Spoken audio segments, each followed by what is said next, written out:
श्रीमद्भागवत महापुराणं षष्ठः स्कन्धः अथ प्रथमोऽध्यायः। राजोवाच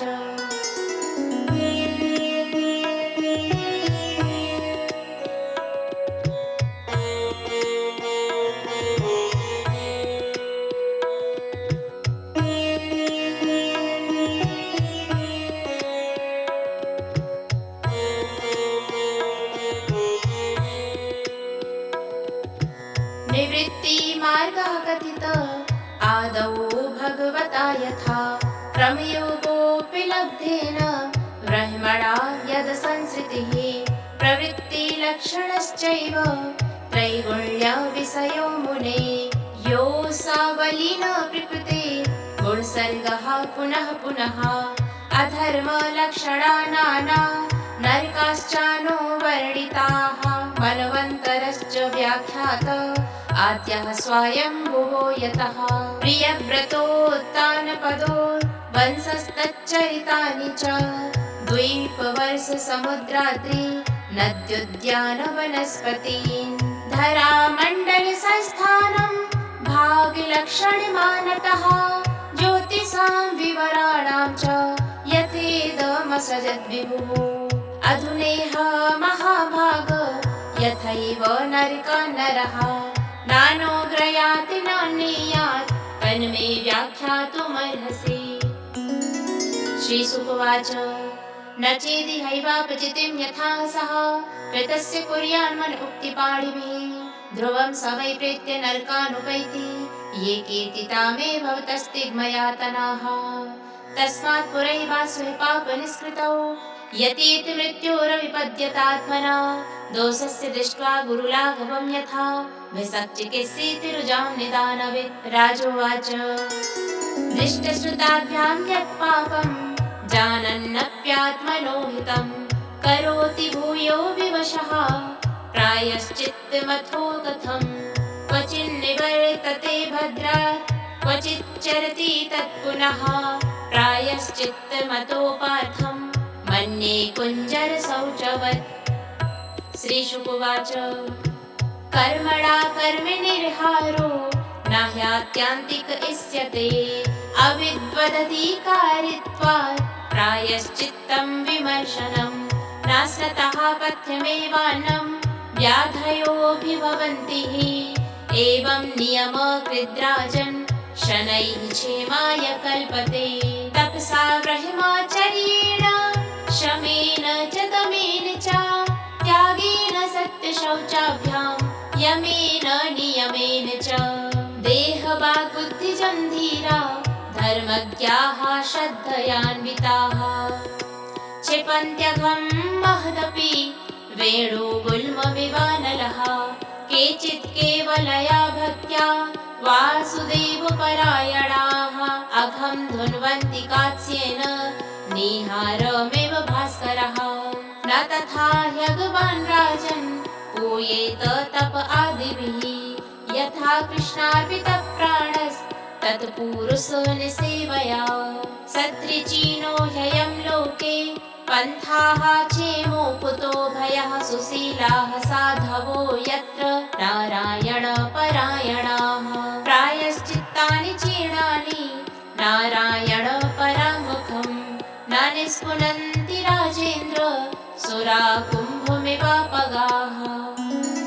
सकृन्मनः कृष्णपदारविन्दयोर्निवेशितं तद्गुणरागयैरिह न तेयमं पाशभृतश्च तद्भटान् स्वप्नेऽपि पश्यन्ति हि चीर्णनिष्कृताः अत्र चोदाहरन्तीम इतिहासं पुरातनं दूतानां विष्णुयमयोः संवादस्तं निबोध मे कान्यकुब्जे तुजः कश्चित् दासीपतिरजामिलः नाम्ना नष्ट सदाचारो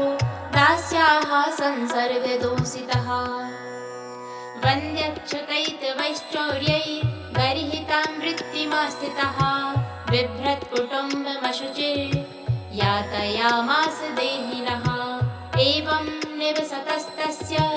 लालयानस्य तत्सुतान् कालोत्यागान् महान् राजन् नष्टा पञ्चाशीत्यायुषः समाः तस्य प्रवयसः पुत्रा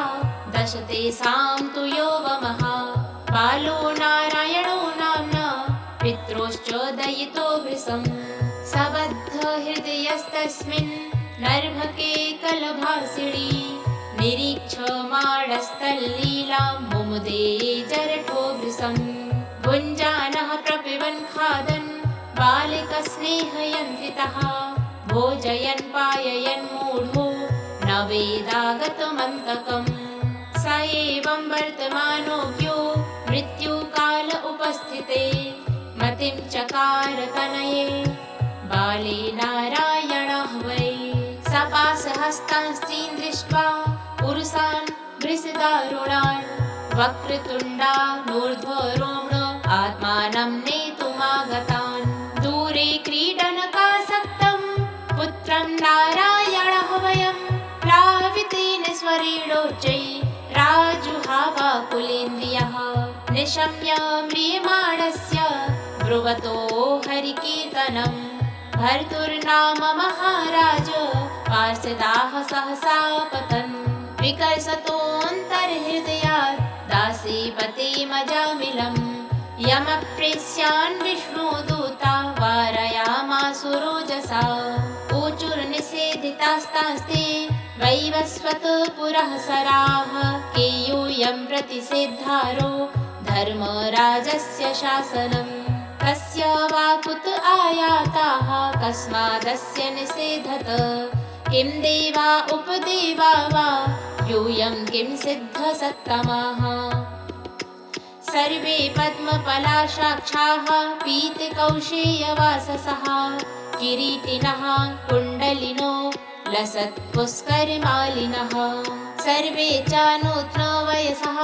सर्वे चारुचतुर्भुजाः धनुर्निसङ्गासी गदा शङ्खचक्राम्बुजश्रियः दिशो वितिमिरालोकाः कुर्वन्तः स्वेन रोचिसा किमर्थं धर्मपालस्य किङ्करान्नो निषेधत। श्रीशुकुवाच इत्युक्ते यमदूतैस्तै वासुदेवोक्तकारिणः तान् प्रत्युचुः प्रहस्येदं मेघनिह्रादया गिरा विष्णुदूताऊचुः यूयं वै धर्मराजस्य यदि निर्देशकारिणः ब्रोत धर्मस्य नस्तत्त्वं यच्च धर्मस्य लक्षणं कथं स्वीक्रियते दण्डः किं वास्यस्थानमीप्सितं दण्ड्याः किं कारिणः सर्वे आहुस्वित्कतिचिन्नृणाम् यमदूताऊचुः वेदप्रणीहितो धर्मो ह्यधर्मस्तद्विपर्ययः वेदो नारायणः साक्षात् स्वयं भूरिति शुश्रुम येन स्वधाम्यमिभावा रजः सत्त्वतमो मयाः गुणनाम क्रियारूपै विभाव्यन्ते यथा तथम् सूर्योऽग्निः खं मरुद्गावः सोमः सन्ध्याः निदिशः कम्पुः कालो धर्म इति हेते दैह्यस्य साक्षिणः एतैरधर्मो विज्ञातः स्थानं दण्डस्य युज्यते सर्वे कर्मानुरोधेन दण्डमर्हन्ति कारिणः सम्भवन्ति हि भद्राणि विपरीतानि चानघाः कारिणां गुणसङ्गोऽस्ति देहवान्नाह्यकर्मकृत् येन यावान्यथा धर्मो वेह समीहितः स एव तत्फलं भुङ्क्ते तथा तावदमुत्र वै यथेह देवप्रवरास्त्रैविध्यमुपलभ्यते भूतेषु गुणवैचित्र्यात् तथान्यत्रानुमीयते वर्तमानोऽन्ययोः कालो गुणाभिज्ञापको यथा एवं जन्मान्ययोरेतत् धर्माधर्मनिदर्शनम् मनसैव पुरे देवः पूर्वरूपं विपश्यति अनुमीमांसते पूर्वं मनसा भगवानजः यथाज्ञस्तमसा युक्त उपास्ते व्यक्तमेव हि न वेद पूर्वमपरं नष्टजन्मस्मृतिस्तथा पञ्चभिः कुरुते स्वार्थान् पञ्चवेदाथ पञ्चभिः एकस्तु षोडशेन्द्रियन् स्वयं सप्तदशो स्नुते